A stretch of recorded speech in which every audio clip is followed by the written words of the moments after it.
Assalamualaikum warahmatullahi wabarakatuh. Waalaikumsalam warahmatullahi wabarakatuh. Bismillahirrahmanirrahim. Alhamdulillahi rabbil alamin. Wassalatu wassalamu ala ashrafil anbiya'i wal mursalin, imamil muttaqin, sayyidil ghurril muhajjalin, sayyidina wa maulana Muhammadin wa ala alihi wa ashabihil mujahidin at-tahirin, amma ba'du. Saudara-saudara kaum muslimin rahimakumullah. Dalam kehidupan ini, pada satu sisi memang kita harus melaksanakan berbagai kegiatan amal ibadah. Tetapi pada sisi lain, kita juga harus menjaga jangan sampai amal ibadah yang sudah kita kerjakan itu dihancurkan oleh sikap kita sendiri. Bahwa kita sudah sholat, alhamdulillah. Bahwa kita sudah zakat dan memberikan sedekah, syukur. Bahwa kita sudah melaksanakan ibadah haji, thayyib. Apakah dengan demikian amal kita sudah menjadi banyak? Nanti dulu. Jangan berbangga hati dan puas diri. Pada kesempatan yang berbahagia ini, saya ingin menyampaikan satu hadis yang diriwayatkan oleh Imam Ad-Dailami, di mana Rasulullah sallallahu alaihi wasallam pernah bersabda, "Sittatu asya'in tuhbitul a'mal." Ada 6 perkara yang bisa menghancurkan amal yang sudah kita kerjakan. Salat yang sudah kita kerjakan itu, zakat yang sudah kita bayarkan itu, haji yang sudah kita tunaikan itu, bisa dihancurkan oleh 6 perkara ini. Nanti di akhirat, pada saat setiap orang menunggu pahala dari ganjaran amal yang ia kerjakan di dunia ini, kita menanti dan menanti, ya Rabb, mana amal kebaikan saya? Mana pahala kebajikan yang saya lakukan? Hasilnya tidak ada. Amal yang kita kerjakan dihancurkan oleh sifat-sifat yang akan kita kemukakan pada pertemuan kali ini. Yang pertama yang bisa menghancurkan amal adalah al-istighalu bi'uyubil khalqi. Orang yang terlalu sibuk mencari-cari aib dan kekurangan pada diri orang lain. Habis waktunya hanya untuk mengorek-ngorek celah orang, sementara ia lupa pada aib dan celak dirinya sendiri. Sifat seperti ini menghancurkan amal yang sudah kita kerjakan. Sedangkan baginda Nabi mengajarkan, tuba liman syaghalahu aibuhu an uyubin nas. Beruntunglah orang yang kekurangan pada dirinya menyebabkan dia sibuk sampai ia tidak sempat mencari-cari aib dan kekurangan pada diri orang lain. Saudara-saudara kaum muslimin rahimakumullah. Sibuk mencari aib orang tentu bukan dengan tujuan positif. Latar belakangnya kadang-kadang karena jealous, karena hasud, kecemburuan sosial.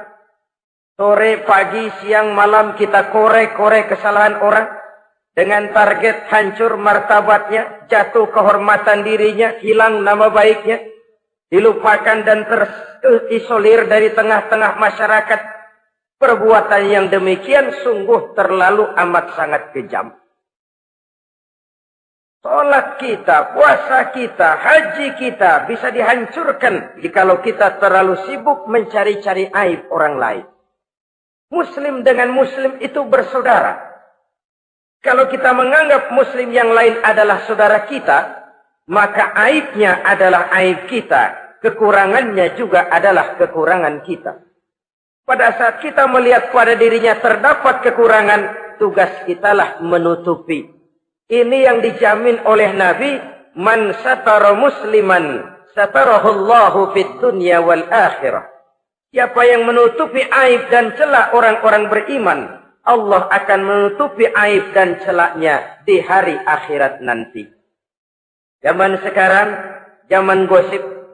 Zaman sekarang, zaman isu. Sehingga hal yang 1 meter pun dapat jadi 5 meter. Yang 5 meter dapat saja menjadi 10 meter. Kita sibuk membumbui hal-hal yang kita tidak tahu duduk perkara yang sebenarnya. Bahkan lebih celaka, kadang-kadang kita malah sok tahu. Memberikan vonis dari sudut pandang kita sendiri. Adalah tidak bijaksana jika kita mengukur baju orang lain dengan badan sendiri. Baju orang lain kita ukur pakai badan kita. Tentu saja enggak pas. Begitulah. Terlalu sibuk mencari-cari aib orang lain. Menghancurkan amal ibadah yang sudah kita kerjakan. Na'udzubillah, summa na'udzubillah. Kadang-kadang hadir majelis taklim di pengajian. Ngaji setengah jam, ngomongin orang 2 jam setengah. Tekor, defisit, belum bergeser dari majelis taklim. Ini kan penyakit rohani. Di mana kedudukan kita antara sesama muslim bagaikan satu tubuh. Kalau yang satu sakit, yang lain ikut merasakan sakit. Yang satu terhina, yang lain ikut merasakan terhina. Jadi pada saat kita melihat aib orang lain, kita ceritakan di mana-mana, kita bongkar di mana-mana, tentu satu hal yang jelas, kita tidak senang kepada orang itu. Kita tidak senang kepada orang itu. Dan kalau sudah tidak senang, maka fungsi persaudaraan bisa berubah menjadi permusuhan. Oleh sebab itu, kalau ada 2 orang berselisih, boleh kita bohong untuk mendamaikan 2 orang tadi. Misalnya si A sama si B berantem nih, jengkel, marah-marahan. Saudara datang ke rumah si A. A, saya dengar kamu lagi marahan sama B. Iya itu si B, kurang ajar. Bangsat, buajingan, tengik. Pokoknya kalau ketemu, awas. Ah, saya kira sih enggak begitu. A, tadi saya ketemu B, dia bilang malah kangen sama sampean. Dia pengen ketemu, ingat masa lalu zaman sebantal berdua, sebatang rokok berdua. Dia kangen pengen ketemu. Padahal si B nggak ngomong apa-apa sama saya. Saya olah sedemikian rupa sampai si A tenang. A tenang, saya datang ke rumah B. B, katanya kamu lagi marahan sama si A. Iya tuh A, kunyuk monyet. Udahlah, pokoknya kalau ketemu dia saya hantam habis. Ah, barusan saya ketemu si A, dia bilang pengen ketemu ente. Pengen ngobrol kayak dulu, mengembalikan keharmonisan yang hilang, mengembalikan kehangatan persaudaraan yang lenyap. Si A tenang, si B adem. Kenapa? Karena bohong saya. Kesana saya ademin, kesini saya ademin. Jenis bohong seperti ini berpahala. Kenapa? Tujuannya mendamaikan orang yang sedang berselisih. Tapi kan orang bermental seperti ini jarang. Yang banyak kan tukang kompor sekarang. Taruh angetin, sini angetin, murub deh. Datang sama A, lu marahan sama B. Iya, gue kesel banget sama B. Emang? Wow. Diemang-emangin. Oh, udah, pokoknya gue mah kalau jadi elu takut sama si B, gue buka celana, gue pakai rok deh. Si A panas. A panas, datang ke rumah B. Komporin lagi. Dua-duanya panas, koslet, terjadi perkelahian. Biang iblisnya tukang kompornya. Sampai untuk mendamaikan 2 orang yang berselisih. Diizinkan berdusta. Kenapa? Prinsip Islam itu Islam. Mencari jalan damai. Bukan mengeruhkan suasana. Inilah realitas di tengah-tengah masyarakat. Enakan ngomporin daripada nyiramin. Enakan manasin daripada mendamaikan 2 orang yang sedang berselisih. Apalagi kalau kita punya kepentingan. Main nimbrung aja kayak toge. Kagak ngerti urusan. Nyampur aja nyampur. Toge kan begitu. Toge ada laksa nimbrung. Ada gado-gado ngikut. Ada kredok masuk. Kagak ngerti juntrungan masalah. Main nyampur aja nyampur. Ini kan tidak objektif namanya. Nah, mental seperti ini, wah, sholatnya khusyuk, zakat bayar, sedekah iya, Tapi kalau suka cari-cari aib orang, jembreng kesalahan orang di mana-mana, sholatnya, puasanya, hajinya bisa dihancurkan oleh mental yang seperti ini. Jangan bangga-bangga, sholat saya sudah banyak, puasa saya hebat, mantap, haji saya tiap tahun mondar-mandir ke Mekah. Tapi kalau mental seperti ini masih ada, waspadalah. Amal yang kita kerjakan bisa hancur oleh mental, sikap mental kita sendiri.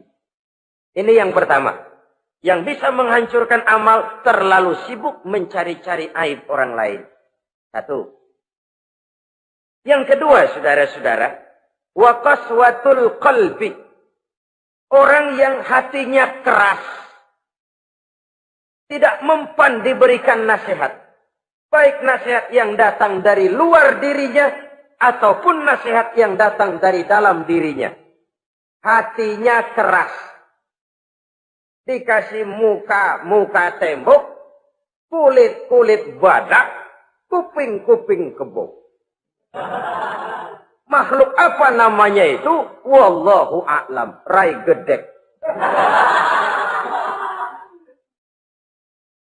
Pantas ya kalau kita lihat sejarah, Islam itu turun di semenanjung Arabia. Sebagai test case. Masyarakat Arab 14 abad yang lalu dikenal keras, kasar, brutal, primitif. Dari berbagai aspek kehidupan. Standar, kalau di tengah masyarakat yang begitu keras Islam berhasil, masyarakat lain lebih mudah masuk. Rasulullah diutus di Cianjur, lalu dakwahnya sukses. Saya nggak kagum. Paling-paling datang Nabi ke Cianjur disambut dengan ramah. Enggak, Rasul. Ayo nama kumaha Rasul wae, ayo nama. Pasti aman, damai, tidak ada cerita perang. Tapi Masya Allah, turun di tengah satu struktur sosial yang keras, kasar, primitif. Menghadapi orang yang hatinya keras seperti ini. Apa prinsip kebijaksanaan yang dilaksanakan oleh Rasul dalam menerapkan syariat Islam? Pertama, at-tadrij bit tashri'. Dalam melaksanakan syariat, prosesnya melalui tahapan. Contoh, jahiliyah dulu itu paling senang sama mabuk. Geng. Pinteler. Oh, jahiliyah itu kalau sudah mabuk nggak cuma minum, mandi pakai arak. Subhanallah, mandi pakai arak. Menghadapi masyarakat yang seperti ini, apa strategi syariat Islam? Mula-mula ayat yang turun. Yas'alunaka 'anil khamri wal maisir. Qul fihima ismun kabirun wa manafi'un linnas. Mereka bertanya kepadamu, hai Muhammad, tentang arak. Katakan, arak itu ada manfaatnya, tapi juga ada bahayanya. Bahayanya lebih besar daripada manfaatnya. Tidak diharamkan dulu, tidak. Cuman dikasih sen. Teler emang enak. Oh, melayang ke langit. Cuman ada bahayanya. Bahayanya lebih besar daripada manfaatnya. Dikasih gambaran, dikasih sen. Tidak diharamkan mutlak dulu, tidak. Bertahap dikit dulu. Nih. Urusannya begini nih. Ada manfaatnya, tapi ada bahayanya. Bahayanya lebih besar daripada manfaatnya. Jak rasio berpikir. Setelah tahu bahayanya lebih besar, kan dikit-dikit mulain jauh. Mulain ngurangin, jaga jarak. Setelah ada jarak, turun peringatan kedua. La taqrabus salata wa antum sukara. Jangan dekati salat kalau kamu lagi mabuk. Salat sehari semalam 5 kali. Berarti 5 kali mereka harus jaga diri. Jangan sampai mabuk. Makin jauh. Setelah jauh sekali, kira-kira tidak goyah, turun vonis. Innamal khamru wal maisir wal ansab wal azlamu rijsun min amali syaitan fajtanibu la'allakum tuflihun. Arak itu najis, kotor, perbuatan setan. Jauhi, pasti kamu akan beruntung. baru timbul hukum haramnya. Orang udah nggak kaget. Kenapa? Pagi-pagi udah dikasih sen. Bahayanya lebih besar. Kalau sholat jangan, kalau mabuk jangan mendekati sholat. Makin jauh. Ini tahapan. Sama juga kita kan. Begitu jebrol lahirnya cuman susu ibu. Gedean dikit sang Ambon. Kan gitu. Gedean dikit pisang ulek. Gedean dikit nasi. Udah gede bener jengkol jijelin.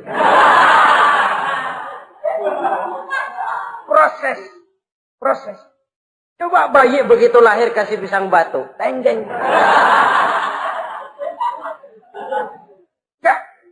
Gak kuat menerima, belum waktunya. Ini proses yang dilaksanakan oleh strategi syariat Islam untuk mengobati penyakit qaswatul qalbi ini. Keras hati. Syariatnya bertahap. Tidak drastis. Tidak kalau sudah begitu ya mesti begitu. Tidak. Konsep kedua, taklilut takalif, menyedikitkan beban. Coba kita lihat, seluruh konsep agama, kalau kemampuan melaksanakan perintah berkurang, stressing perintahnya ikut turun. Angkat tuh beras 100 kilo. Nggak kuat pak, 30 kilo dulu deh. Ntar balik lagi, lama-lama juga habis. Ini konsep untuk mengobati qaswatul qalbi, bertahap. Semua perintah agama itu begitu. La yukallifullahu nafsan illa wus'aha. Allah tidak memberikan beban kecuali sesuai dengan kemampuan yang dimiliki oleh seseorang. Kalau kemampuan melaksanakan perintah berkurang, stres perintahnya juga ikut menurun. Sholat wajib diri. Kalau mampu. Gak bisa pak sholat berdiri. Sholat dengan berbaring. Kalau mampu, berbaring nggak bisa pak, pinggang kurap. Sholat pakai isyarat. Kalau mampu, pakai isyarat tidak bisa. Dalam hati, setiap kemampuan melaksanakan perintah berkurang, stres perintahnya juga menurun. Taklilut takalif, ini juga salah satu strategi mengantisipasi kerasnya hati. Konsep yang ketiga dari syariat, al-musawat bainan nas fi takalifil ahkam. Persamaan terhadap manusia di dalam berhadapan dengan hukum Allah. Kadang orang yang hatinya keras itu, logikanya jalan, ngukur suasana. Gimana sih lu? Menggerib kagak bawa ke masjid? No. Yang Pak Haji masih di perapatan. Yang Pak Haji disebut. Itu kan cenderung orang begitu. Kalau dia nyolong ayam, dia tunjuk orang yang nyolong kambing. Ini apologi namanya. Kenapa lu nyolong ayam? No, yang maling kambing urusin. Gedean. Apologi. Lah kapan mau beres kalau begitu? Tidak introspeksi, tidak self-correction. Itu apologi. Untuk menutupi kelemahan diri, menunjuk kesalahan orang lain yang lebih besar. Itu kan nggak jantan namanya. Apologi. Tidak ada sifat untuk memperbaiki diri sendiri. Karena kecenderungan ini ada, Islam menutupi itu. Dengan apa? Semua manusia sama dalam berhadapan dengan hukum Allah. Tidak ada iri hati dalam hukum Islam ini. Sholat wajib. Wajib. Bagi siapa? Yang sudah balik dan mampu. Terhadap semua strata. Jenderal wajib, kopral wajib. Apalagi hansip. Tidak ada fasilitas. Wah kamu jenderal nggak apa-apa dah. Sembahyang setahun 2 kali. Idul Fitri aja sama Idul Adha. Enggak tuh. Semua manusia sama dalam berhadapan dengan hukum Allah. Itu yang Nabi ingatkan. Orang-orang sebelum kamu dahulu hancur, umat-umat sebelum ini rusak binasa. Kenapa? Karena mereka, kalau orang kecil berbuat salah, hukum cepat-cepat ditegakkan. Tapi kalau yang besar berbuat salah, mereka diam pura-pura tidak tahu. Jadi apa ini? Yang namanya mafia peradilan, bukan cuma zaman ayeuna. Sejak zaman sebelum Islam, Nabi sudah mengingatkan. Mereka dahulu hancur. Kenapa? Kalau orang kecil berbuat salah, hukum buru-buru ditegakkan. Ramai-ramai dikeroyokin. Giliran yang gede berbuat salah, diam pura-pura enggak tahu. Hukum pakai pandang bulu. Saudara-saudara kaum muslimin, rahimakumullah. Oleh karena itu, orang yang keras hati, itu bisa merusak amalnya sendiri. Enggak mempan nasihat, rai gede, muka-muka cuek. Baik nasihat yang dari luar, maupun nasihat yang dari dalam, enggak mempan. Kan dalam hidup ini ada nasihat dari luar, dari orang lain, bisa. Dari fenomena kehidupan. Ini juga nasihat. Oh, dia itu kaya, tapi pelit. Hatinya begitu ya. Katanya menteleng. Itu kan nasihat. Itu kan nasihat. Oh, dia waktu berkuasa, tapi zalim, matinya begitu. Perutnya pancung.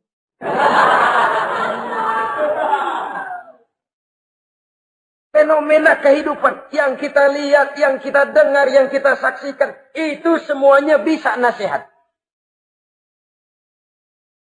Unzuru kaifa kana akibatul mukadzibin. Lihat kehidupan ini. Dunia ini kan sebuah sekolahan besar. Semua yang kita lihat, kita saksikan, kita pelajari, bisa jadi contoh buat kita. Orang yang bijak, yang bisa mengambil hikmah dari manapun datangnya. Baik dari yang baik, maupun dari yang tidak baik. Saudara-saudara kaum muslimin, rahimakumullah. Nasihat yang datang dari luar. Dari orang atau dari fenomena kehidupan. Atau nasihat yang tumbuh dari dalam diri sendiri. Perubahan organisme tubuh. Itu kan nasihat. Ya Allah. Sekarang cantik jelita. Iya, sedang sweet 17-an. Rambutnya hitam, ikal berderai. Iya, semua memuja, memuji. Alisnya katanya laksana semut beriring. Dagunya bak pauh dilayang. Kalau dia senyum, semua orang terpesona. Sekarang 50 tahun yang akan datang, coba senyum, kabur orang. Fenomena kehidupan. Apa yang tidak berakhir? Kenapa harus keras hati? Kita kata kita berkuasa, berapa hari kita punya jabatan? Kita kata kita kaya, berapa banyak harta kita? Kita kata kita alim, kita tahu. Apa yang kita tahu dari semesta jagat raya ini? Lalu apa yang tidak berakhir? Korun yang katanya kaya, mati itu. Fir'aun yang katanya gagah, mati. Napoleon Bonaparte, the Lion of Europe, singa daratan Eropa, mati. Saking mati, mati.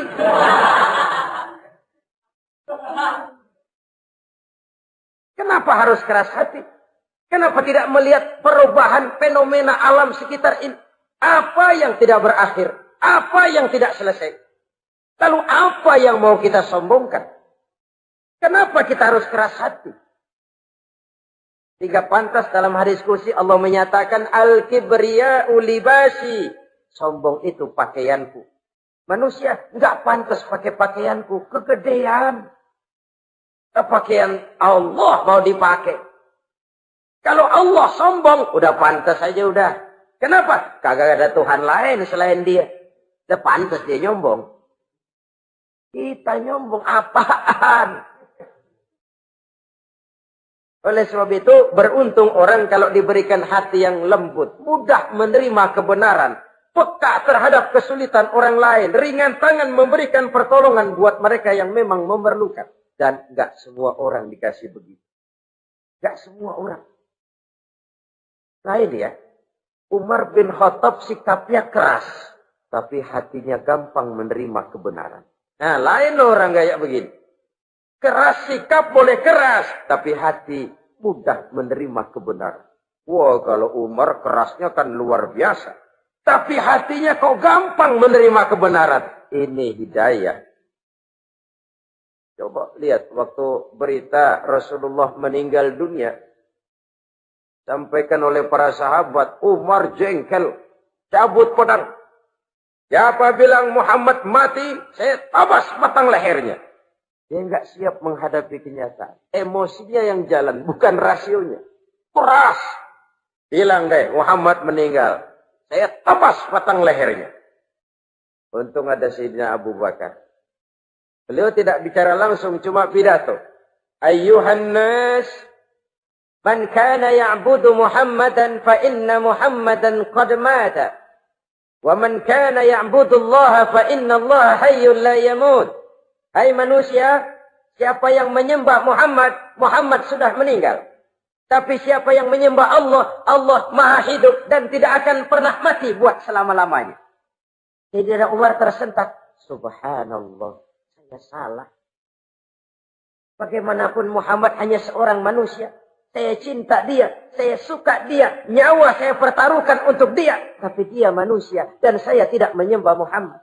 Ia sadar akan kekeliruannya. Berlinang air matanya. Keras sikapnya, tapi lembut hatinya. Nah, yang kayak begini, bagus. Ini udah sikap keras, hati keras. Yaitu tadi, muka tembok, kulit buadak, kuping kebo. Diapain aja udah nggak mempan aja udah. Susah yang kayak begini. Saudara-saudara, ma'asyiral muslimin, rahimakumullah. Jadi yang kedua, yang bisa menghancurkan amal kita, orang yang hatinya keras. Wah. Yang ketiga sekarang, yang bisa menghancurkan amal kita itu wahubbud dunya. Orang yang terlalu cinta kepada dunia. Nih, pakai kalimat terlalu ya. Kalau sekadar cinta kepada dunia, why not? Kita cinta anak dan istri, wajar. Kita cinta harta benda, tentu. Kita cinta sanak famili dan seluruh handai tolan. Memang kita juga cinta kepada bangsa dan tanah air. Itu bagian dari iman. Persilahkan. Yang tidak boleh itu kalau sudah pakai kalimat terlalu. Terlalu. Sebab kalau sudah terlalu, itu sudah di luar kontrol. Orang lalu menghalalkan segala cara. Terlalu cinta kepada jabatan. Akhirnya bergeser. Sholat menghadap Allah. Dengar mau pindah jabatan ke tempat kering. Gerasak gerusuk nyari dukun. Ini kan namanya iya kanak budu wa dukun nasta'in. Nggak bisa wong itu satu paket. Kalau iya kanak budu wa iya kanasta'in. Kalau hanya kepadamu ya Allah kami menyembah. Hanya kepadamu kami minta tolong. Ini paket, jangan dipisah-pisah. Menyembahnya kepada Allah, minta tolongnya kepada yang lain. Sinkret, bercampur. Iya, kalau es campur enak. Tapi kalau agama dicampur dengan yang lain, nggak enak rasanya. Sama juga begini, ada gelas ya. Kalau sepenuhnya diisi bensin, itu ketahuan, bisa diminum motor. Kalau sepenuhnya diisi air putih, jelas bisa diminum orang. Tapi begitu separuh diisi bensin, separuh diisi air putih, kacau dah. Motor minum, mogok. Orang minum, mabok. Dijual juga nggak laku. Kenapa? Sinkret. Maka Allah pesan, wala talbisul haqqa bil batil. Jangan kau campur aduk yang hak dengan yang batil. Saudara-saudara kaum muslimin, rahimakumullah. Begitulah terlalu cinta kepada dunia sering menyebabkan orang out of control. Bergeser dari garis yang telah ditentukan oleh Allah. Apalagi di zaman sekarang ini. Persaingan hidup makin tajam. Tensi ekonomi semakin tinggi. Gaya hidup semakin konsumtif. Sementara lapangan kerja semakin sulit. Orang kadang kehilangan harga diri. untuk mencapai sesuatu yang bernama dunia, lalu menghalalkan segala cara. Sebab itu jangan korbankan keabadian akhirat dengan kesenangan dunia yang cuma sebentar ini. Jangan sia-siakan keabadian akhirat dengan kesenangan dunia yang kadang fata morgana ini. Cintailah dunia, tapi sekadarnya saja, sebagai ladang untuk menanam bagi kepentingan di akhirat nanti. Terlalu cinta kepada dunia bisa menghancurkan amal yang sudah kita kerjakan. Ini yang ketiga. Yang keempat, waqillatul haya. Orang yang sedikit rasa malunya. Rasa malu merupakan bagian daripada nilai-nilai keimanan. Apabila rasa malu berkurang, artinya nilai iman juga ikut menurun. Kita melihat sekarang ini banyak orang pakai pepatah Arab dalam hidup ini. Bul ala zamzam fatu'rab, kata orang Arab. Kalau kepengen terkenal, kencingi sumur Zamzam. Itu bakal ngetop ke seluruh dunia. Sumur Zamzam dikencingin. Itu akan terkenal ke seluruh dunia. Terkenal apanya? Terkenal gilanya. Jadi apa maksud pepatah ini? Kalau pengen cepat terkenal, bikin yang aneh-aneh. Yang orang lain nggak kerjain, kerjain. Yang orang lain nggak pakai, pakai. Nanti kan aneh, dilihat orang. Kalau dilihat orang kan cepat ngetop. Pantas apa tidak nomor 18. Yang penting terkenal aja dulu dah. Artinya apa? Rasa malu dikuburin. Rasa malu disingkirin. Kalau sudah sedikit rasa malu, tidak terhalang melakukan perbuatan-perbuatan yang negatif. Satu contoh. Tujuan utama diperintahkan berpakaian itu kan menutup aurat. Tapi Rasul pernah mengatakan, satu saat nanti akan muncul perempuan, nisa'un, kasiyat, ariyat, ma'ilat, mumilat, ru'usuhunna ka'asnimatil bukhtil ma'ilat.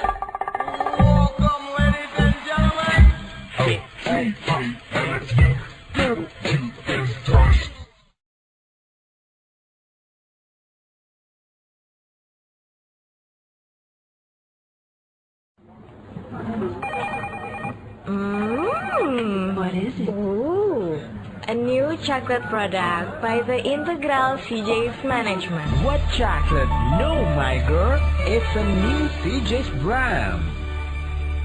Kepalanya ditata begitu rupa persis kayak punggung onta. Itu rambut lagu apa tahu deh. Ini kan fenomena berpakaian tapi telanjang. Kenapa? Yang dikejar mode, yang dikejar merek. Kiblatnya Paris, London, Roma. Imamnya siapa? Pierre Cardin, Christian Dior, Escada, Etienne Egner. Merek yang dikejar, mode yang dikejar, aurat pontang-panting. Ditambah oleh tayangan-tayangan berbagai iklan yang merangsang anak-anak kita untuk hidup konsumtif. Yo, iyo yo. Cocok iya jeng urang yo. Terangsang dia untuk konsumtif. Dihadapkan kepada kenyataan. Suasana ekonomi nggak menunjang. Orang tua lemah ekonominya. Dia lihat sekelilingnya ternyata yang lain juga begitu. Banyak teman senasib, kumpul. Disingkirkan rasa malu. Akhirnya tukang bajai ditodong. Qillatul haya, sedikit rasa malu.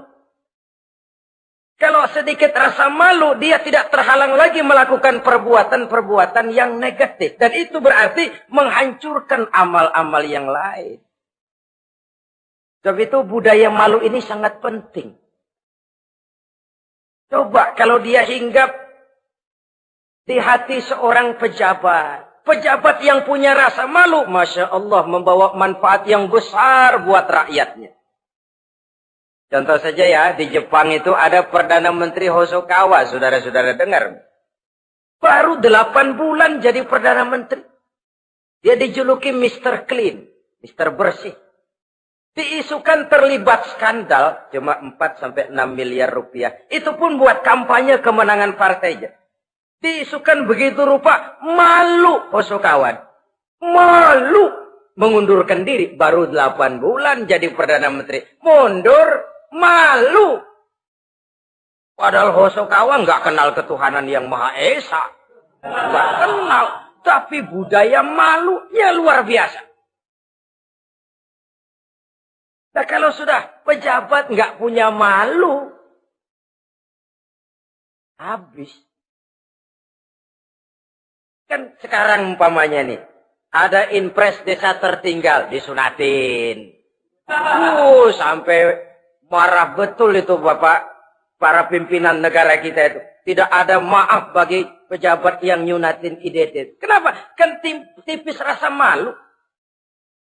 Turun dari atas sunatin, turun ke bawah sunatin, turun ke bawah sunatin lagi. Nyampe bawah tetelan doang dikit banget. Kebanyakan tukang sunat, saudara-saudara. Budaya malu yang nipis. Orang kaya kalau punya budaya malu, bawa rahmat bagi lingkungannya. Ulama kalau punya rasa malu, nggak jual ayat menghalalkan yang haram, mengharamkan yang halal. Bagaimana Kiai? Haram! Karena belum dapat bagian. Begitu dapat jatah, haram dikit dah. Kiamat umat kalau sudah kayak begini. Budaya malu di segala strata sekarang ini menipis. Dan itu tentu berangkat dari kualitas keimanan. Ini yang perlu dipompa ke permukaan. Dan dilematis memang sering terjadi. Satu contoh, pada satu sisi kita menggalakkan proyek pariwisata. It's okay, kita perlu devisa. Tapi pada sisi lain kita harus menjaga nilai-nilai luhur dari budaya bangsa kita. Jangan sampai kemasukan wisata mancanegara, lalu budaya mereka yang tidak sesuai juga ikut kita serap. Bule masuk ke Indonesia, pakaian seenaknya, dia mau udah pantas aja udah. Perempuan ayab-ayaban ke pasar pakai kutang doang, bule pantas aja. Bocah kita ayab-ayaban ke pasar pakai kaos kutang, perempuan mana panok melulu.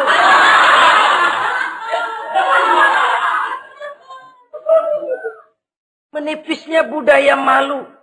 Ada standar. Bahwa mode, hal kedua. Merek apalagi. Yang pertama itu menutup aurat. Dari sisi berpakaian saja.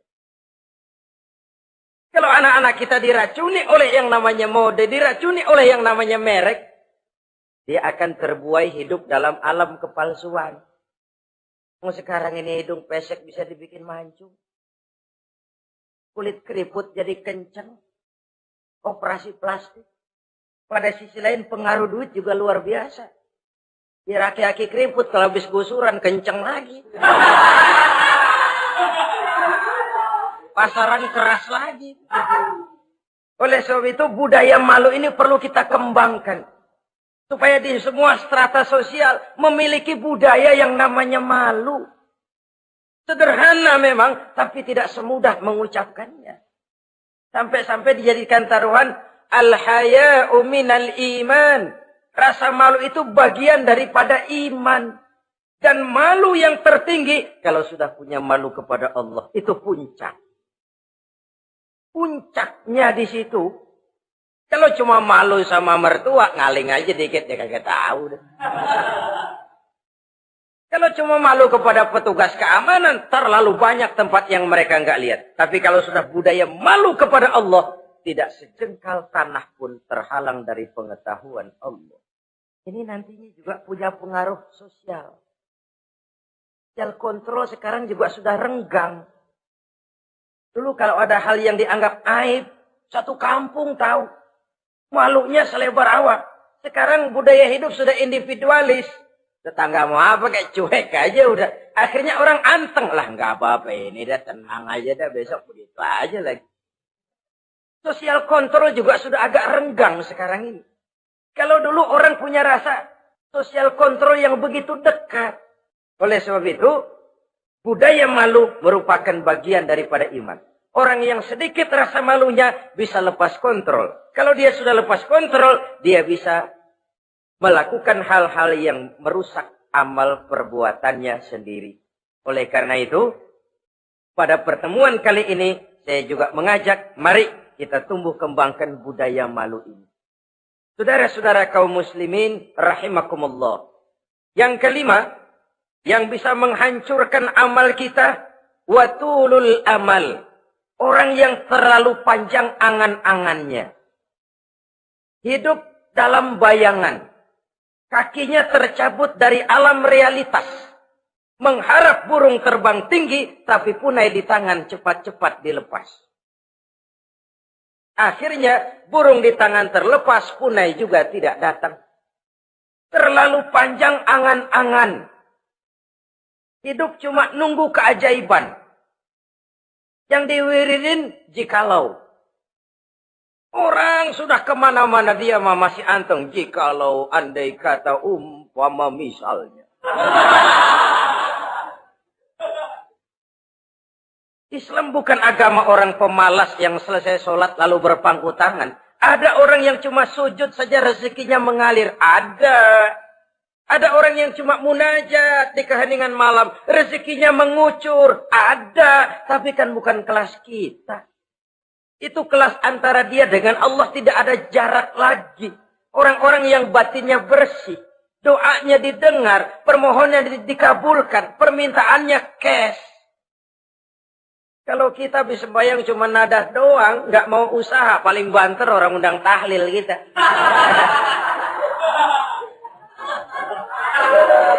Sebesek campur geretan dulu. Kita ini tahap yang bekerja, berusaha, berdoa, tawakal. Pernah dalam satu sholat Jumat Rasulullah di masjid. Ada seorang sahabat Baduy. Datang dari pedalaman mau sholat Jumat. Turun dari onta cepat-cepat masuk ke masjid. Ditegur oleh Rasul. Ontamu sudah kamu ikat? Belum ya Rasul. Kenapa? Saya tawakal kepada Allah. Marah Rasul. Keluar. Ikat ontamu. Masuk lagi ke masjid. Baru tawakal. Sederhana sekali. Tapi inilah gambaran kehidupan. Ikat ontamu baik-baik. Baru tawakal. Kalau nggak diikat. Udah tawakal terus hilang. Tawakalnya salah. Sudah diikat rapi-rapi masih hilang juga. Nah, tawakalnya benar. Sudah usaha, sudah ikhtiar. Toh hilang juga. Gambarannya sederhana. Ikat ontamu baik-baik. Lalu masuk ke masjid. Barulah engkau bertawakal. Jangan onta dibiarin keliaran. Lalu tawakal. Tawakalnya yang salah. Saudara kaum muslimin. Rahimakumullah. Islam mengajarkan keseimbangan. Kita wajib berusaha, tapi tidak wajib untuk berhasil. Hasil itu hak prerogatifnya Allah. Berusahalah sebagaimana harusnya di satu sisi, tapi minta tolonglah kepada Allah di sisi lain. Ada keseimbangan. Orang yang terlalu panjang angan-angannya, biasanya malas bekerja. Terangsang ngejar kerjaan yang gede, yang kecil kagak dikerjain. Akhirnya yang kecil lewat, yang gede kagak datang. Padahal rezeki itu kan yang penting mudawamahnya ya, rutinnya. Biar banyak tapi begitu sekali datang banyak, begitu stop 10 tahun kagak datang terus. Sengsara juga. Yang penting mudawamah, continue-nya itu. Biarin duit sih banyak, asal rutin aja. Gak apa-apa. Tulul amal, terlalu panjang angan-angan. Hidup di alam bayangan. Terlepas kaki dari akar kenyataan. Hidup ini kan kenyataan, harus dihadapi secara nyata. Islam ini agama yang wajar, hiduplah secara wajar. Jangan melakukan sesuatu yang memang bukan makom kita di situ. Artinya apa? Kalau memang kita cangkir, lalu minta air seember, kan lebihnya mubazir. Cangkir minta air diisiin seember. Buat apa lebihnya? Bukan makom kita. Jangan tercabut dari akar kenyataan. Siapa sih kita ini? Jangan ibadah baru ala kadarnya, sikap udah kayak wali. Iyalah kalau wali cuma sujud, permohonannya makbul. Kenapa? Dia dengan Allah itu nggak ada jarak. Kita, lapisan dosa kita yang bikin jarak. Makanya sering dijelaskan ya. Kalau ada hadis, siapa yang baca Bismillahirrahmanirrahim, dia lewat di atas air, beku itu air, dia bisa jalan di atas air. Bismillah saja bisa jalan di air. Tapi kan soalnya kemudian, Bismillahnya orang yang bagaimana? Model kita, maaf lah, 1000 kali baca Bismillah, lewat di empang, tenggelam kita. Bukan Bismillahnya yang lain. Yang baca mentalnya, pribadinya yang lain. Makom kita belum di situ. Kalau memang makom kita masih harus berusaha. Bahwa nanti Allah berikan rizki lewat jalan yang tidak kita sangka-sangka. Itu sih urusan Allah. Itu sih haknya Allah. Tapi urusan kita harus berusaha sebagaimana harusnya kita berusaha. Ya, emang jodoh dari Tuhan, apanya pakai nyari, nanti juga aja datang cuma nenek-nenek kali.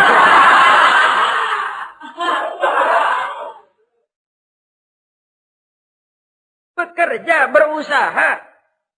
Jangan terlalu panjang angan-angan. Hiduplah secara nyata, apa adanya, yang wajar-wajar saja.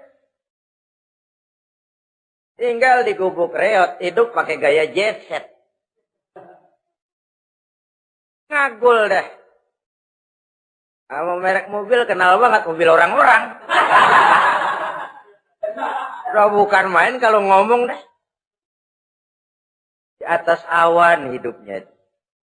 Di atas awan. Ngomong kagak ada yang kecil. Gak pakai juta udah. Miliar. Triliun. Ngerokok tetap aja ngombe.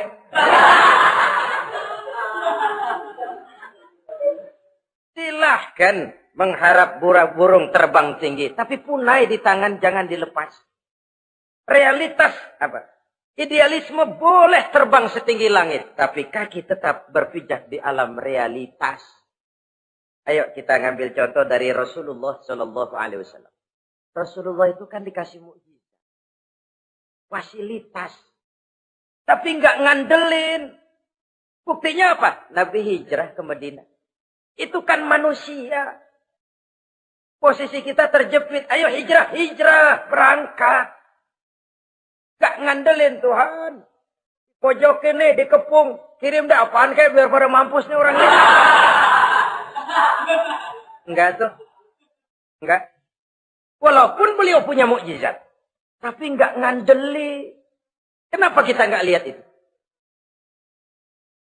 Perang Uhud kalah. Berlumur darah dari kakinya yang mulia itu. Kalau ngandelin mukjizat, apa pantas Nabi kakinya sampai berdarah? Apa pantas sampai kalah? Kenapa enggak rekes, simsalabim, hancur musuh? Tidak, beliau tidak tercabut dari akar kenyataan. Beliau manusia, hidup dan berjuang secara manusiawi. Perkara Allah mau kirimkan mukjizat, itu haknya Allah. Waktu di Taif, saudara masih ingat. Dilontari dengan batu, menghindar ke kebun anggur. Turun malaikat Jibril, Muhammad.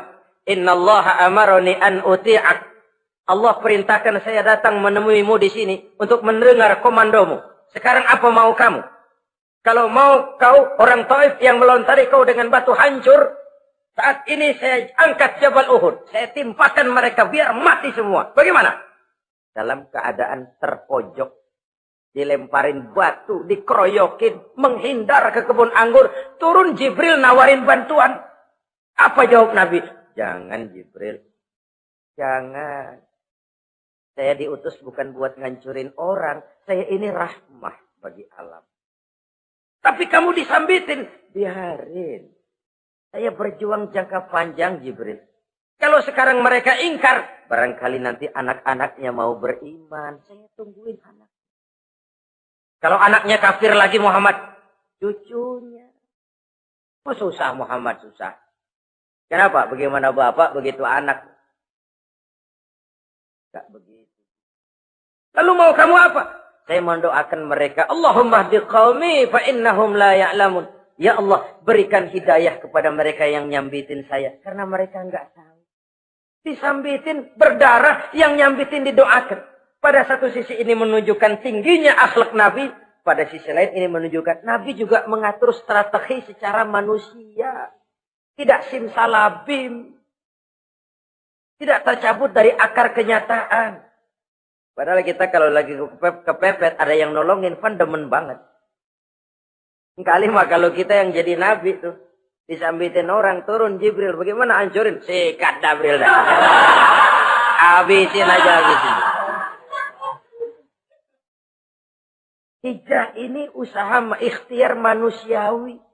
Perang kalah manusiawi. Putra tercinta wafat berlinang air mata manusiawi. Sakit manusiawi. Padahal punya mukjizat. Tapi enggak ngandelin. Semua nabi juga gitu. Nabi Musa dikasih tongkat. Tapi berapa kali tuh tongkat dipakai? Waktu ngelawan tukang sihir. Waktu nyebrang di Lautan Merah. Itu aja. Selebihnya Nabi Musa berjuang secara manusia. Berusaha. Gak mentang-mentang punya mukjizat. Tongkat tiap dapat kesulitan. Awas tongkat.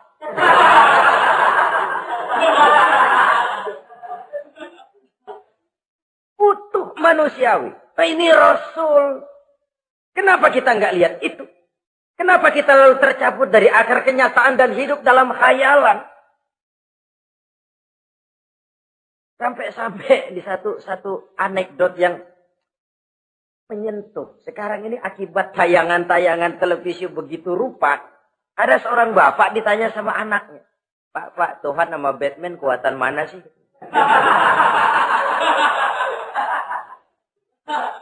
Logikanya sudah dipenuhi oleh gambaran Batman. Bahwa Batman itu kuat, gagah, menolong yang lemah. Timbul logika. Kuatan mana sama Tuhan? Gitu. Pengaruh yang dia lihat itu membentuk opini. Sama juga sekarang coba lihat ibu-ibu. Kalau udah Cassandra, itu masakan ditinggal tuh angus di dapur.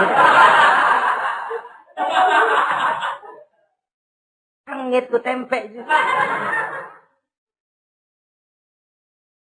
Saudara-saudara kaum muslimin, rahimakumullah. Begitulah yang kelima, yang bisa menghancurkan amal kalau orang terlalu panjang angan-angan. Hiduplah secara wajar karena Islam memang agama yang wajar. Jangan melakukan sesuatu yang memang bukan makom kita di situ. Jangan melakukan sesuatu yang memang bukan posisi kita di situ. Kullun ya'mal ala syakilatih.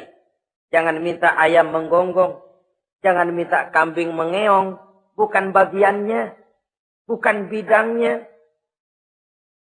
Sama juga orang ngomong, apaan mubalik kerjanya ngomong doang. Sekarang kan zaman pembangunan. Mana ada mubalik ngurus irigasi. Nah, kalau mubalik ngurus irigasi, apa lurah mau ngajar fikih? Jangan tercabut dari akar kenyataan. Toh prinsip modern saja mengajarkan the right man on the right job. The right man on the right place. Orang harus ditempatkan sesuai dengan bidangnya. Jangan tercabut dari akar kenyataan. Inilah kita dan inilah yang harus kita lakukan. Hidup ini kenyataan. Hadapilah secara nyata. Perkara Allah mau membuat yang lain, itu hak prerogatif Allah. Bukan urusan kita. Yang terakhir saudara, yang keenam yang bisa menghancurkan amal kita. Wa zalimun la yantahi. Perbuatan zalim yang tidak sanggup dihentikan. Zalim kepada Allah. Zalim kepada makhluk. Atau zalim kepada diri sendiri. Ada orang zalim kepada Allah. Begini banyak nikmat yang diberikan Allah. Nggak sanggup dah kita ngitungnya. Dari bangun tidur sampai tidur lagi nikmat nggak pernah berhenti itu. Bahkan kita tidur sendiri. Sadar nggak kita waktu tidur nggak berdaya? Coba ketika kita ngorok pulas, andai kata kecoa 16 masuk ke kuping kita. Siapa yang mau jagain? Siapa yang mau jagain? Nikmat. Belum pernah nikmat Allah berhenti. Begini banyak nikmat yang diberikan. Dan Allah cuma minta satu. Syukuri nikmat itu. Kalau kamu syukuri, aku tambah. Kalau kamu ingkar, asal tahu saja azabku itu pedih, kata Allah. Orang yang zalim kepada Allah. Orang yang tiap hari memakan nikmat Allah. Tapi enggak pernah mensyukurinya. Akaltum ni'mata rabbikum walam tashkurulah.